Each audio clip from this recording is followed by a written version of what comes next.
ask your political representatives why it was brought in the first place.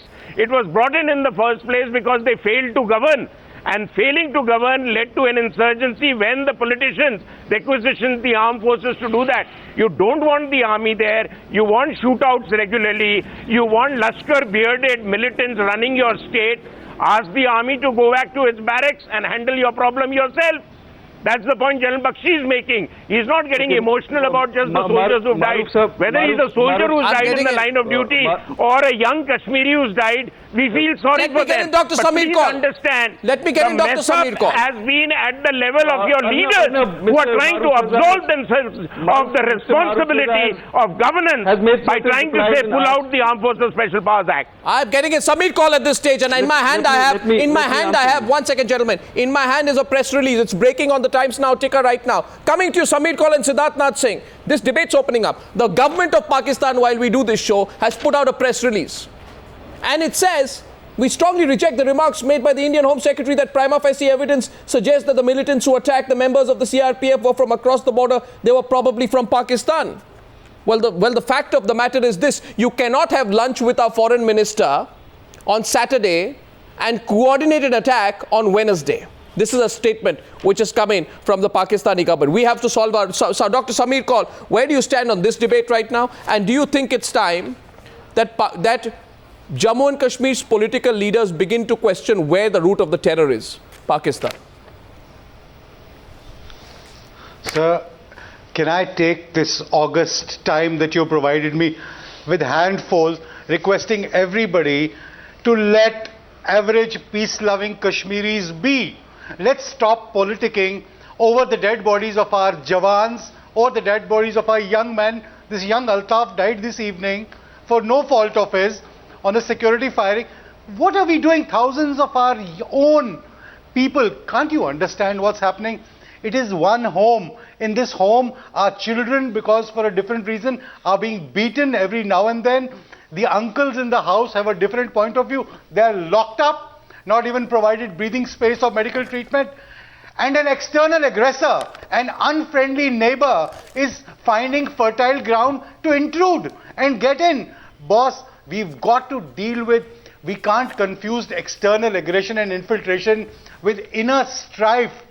Inner strife needs responsible and mature government in the state and at the central level, handling it very carefully and trying to make sure that you don't alienate your own children. They are our own citizens, for God's sake.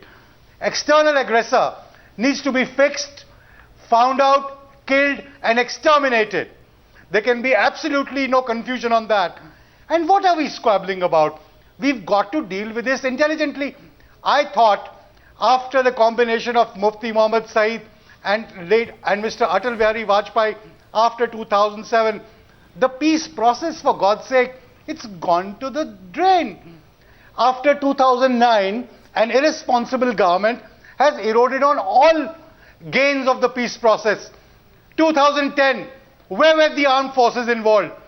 It was a simple law and order matter in the state. And these young children who died there, more than 110, Arnab, what have we offered to those families? Naturally, these children of ours and their families, the mothers who lost their children, are angry. Does the external aggressor, gain? One, I take your words. Does the completely different. My question goes to Siddharth Nath Singh. Dr. Samir Kaul, I value your points. I'm coming back to you. My question is, you acknowledge there's an external aggressor. I want to know tonight whether Kashmir separatists acknowledge there's an external aggressor. And will the external aggressor gain, Siddharth Nath Singh, if we cut the powers of the army at this critical point? Absolutely. Siddharth. Well, certainly they will. And we all must understand also, Arnab, that, I'm answering. Certainly the separatists will gain if we cut the powers of the army. We must also realize, and I'm surprised, we are comparing the armed forces with the terrorists and, it's atrocious. You cannot compare the acts of two. Now, we must also appreciate it is not it's a law which is made, AFSPA is a law which is made out of a parliament and army has no role into it. and the powers which are given to the army has been upheld by the Supreme Court, which says it is not arbitrary and it's not unreasonable. Now, when you declare, a state government or a central government declares that this is a disturbed area, and then the army moves. So the decision is neither with the army or what the power should they hold and an area being declared as a disturbed. It lies with the central government or the state government. Now shifting the blame on the army for your own wrongdoings of misgovernance and covertly sleeping with the separatists is creating a problem. And therefore, it is not in the interest of Jammu and Kashmir or maybe the Northeast that we start debating the army and blaming them armed forces, keeping their morale down and saying, please lower their powers. It's nothing to do with them. You declare an area that it is not disturbed, the army has to go back as per the law. But the state government, because they know they cannot govern or they cannot put the law and order, they cannot fight the militancy, they cannot challenge openly. And we are seeing on your channel just now that there is a gentleman who is refusing to challenge the terrorist organizations or the separatist organizations. Junaid Mattu, yes.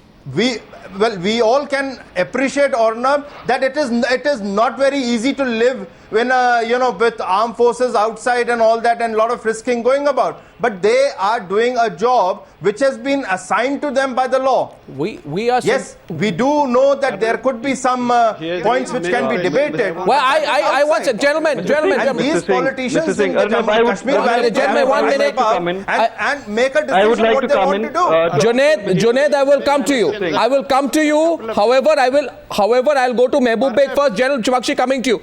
My point is this, Mehboob Beg. All these anti-India groups, Lashkar-e-Toiba, Jaish-e-Mohammed, others include United Jihad Council, Al-Badr Mujahideen, Jamiatul Mujahideen, Harkatul Mujahideen, Hizbul Mujahideen. They have all set up a common banner and they have said we are going to step up our terrorist activities in Jammu and Kashmir. Don't you know that?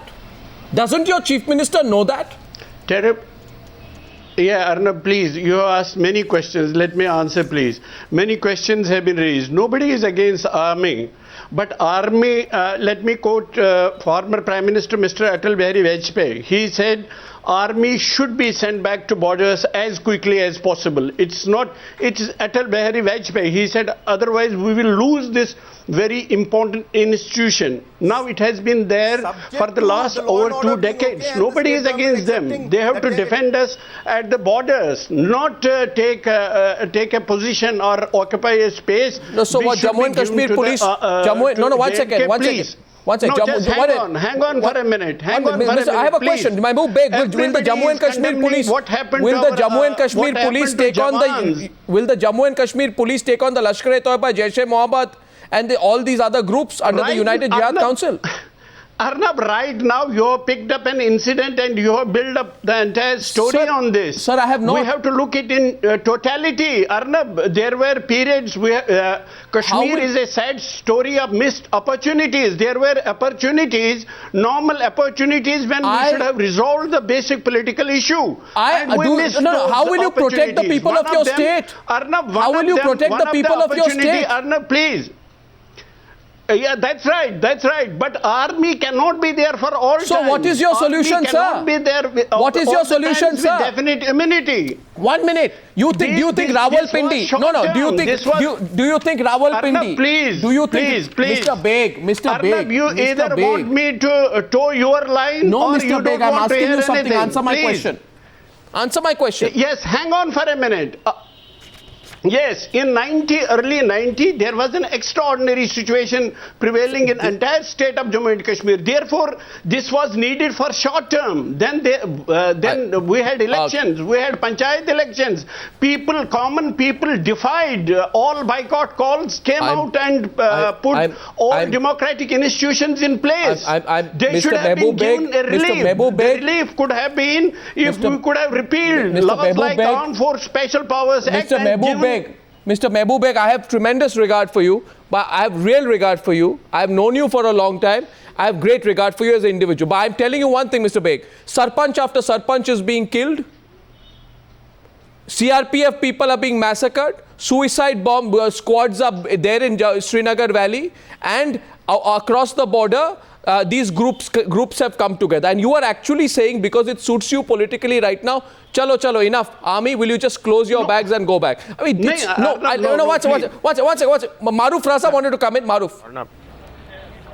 No, but you sir, may I questions. just, now I just want to bring, sir, please. Somebody else to answer. No, get the other side, Mr. Baker, coming back to you. Sir, you've raised a number of important issues. Let me just put it in context. Just because you withdraw the army tomorrow or the Armed Forces Special Powers Act, insurgency is not going to go away. As we all know, and I've been a student of insurgencies in India in particular, insurgencies happen over a period of time when all aspects of governance fail. And therefore, to contain the situation is the job of the military, provided the political leadership is able to come up with a package to address the concerns of the people. Now, Nehru was on record to say the politics of Kashmir is the politics of personalities. And even the Vajpayee government, I know it on record in my conversation with senior ministers then, were also following the same dictum. Sadly, what has happened is that the people in Kashmir, and I'm with you on that one, their concerns are not being addressed. Now, having said that, let me please assure you, sir, that even if you were to take away the Armed Forces Special Powers Act, you were to take away the armed forces from Kashmir, the situation will only spiral into a worse case scenario than what it is today. What you need is, and the political leadership and civil society's eminent citizens like yourself, is to come up with worthwhile solutions to address the whole gamut of issues. They're not happening. Even then, the Vajpayee government was at a loss of ideas, thinking one man could resolve the whole problem in Kashmir. And prior to that also, it has all been addressed to the one individual, hoping he'll turn the situation around. No insurgency in the world, sir. History of insurgencies you studied across the world have been able to be resolved purely on the magic wand of one individual. Everybody is raising their hands. Problems like you have in Kashmir I see a lot of can only be resolved if you have a package solution. And Maruf, 1 minute. Dr. Samir Kaul. Maruf, 1 minute. It doesn't have package solutions. Maruf, let's go to Samir Kaul. The question is, why this selective shedding of tears? How many Kashmiri politicians lined up outside the house of the unarmed policemen killed in Handwara or uttered a word for them? How many sessions of the assembly were rocked because of the killing of sarpanches? The discussions were never allowed. The sarpanch killing is a blot on the face of the government that exists there, because the amendments that were promised by no less than Rahul Gandhi, the scion of the Congress, were not realized by their own coalition partners. They have a duplicitous message. Who is they? Now, can I ask you a question? We are not here. For God's sake, that even Arnab, you are complicit in that. You made such a big thing. 1 minute. You made such a big thing about Yasin Malik not addressing a stage somewhere in Pakistan. What about the main patron of the National let's Conference? Focus on the main subject, on the main issue. Being on a JKLF platform in Pakistan, one is a union minister and the other is in jail. Isn't the central government sending different messages? I didn't get the second part of your question. We have every right to question why Yasin Malik is sitting on a platform in Hafiz Saeed. I think it's a very legitimate question. In fact, yes, you have. But why don't you question similar footage that exists now? We are talking Dr. something Farooq else. Abdullah We have on a different subject to debate. One is a union minister, the other is in jail. Doesn't the central government send different messages? Why can't we have a uniform code that whoever is being anti-national should be anti-national? Arnab, don't make it NC versus PDP. We are on a broader issue. I am not interested. On a bigger issue. I am not interested in making it NC versus PDP. I want to know whether this can be India versus Pakistan, because that's what it is. The export of terrorists from Pakistan. I have never seen Shabnam Lone. I have never seen Shabnam Lone, for example, Arnab, aggressively talk about the support to terror coming from Pakistan. I haven't seen Shabnam Lone get worked up about the support to terror coming in from Pakistan. I haven't. I want to know what your position is on Yasin Malik sharing a platform with... No, why should I get worked up? No, what is your position on Yasin Malik? On Yasin Malik going on an Indian passport and sitting with Hafiz Saeed? I think... Okay, I don't know, why should we get worked up? No, what is your position on Yasin and Hafiz Saeed's meeting? No, to talk in a very positive manner.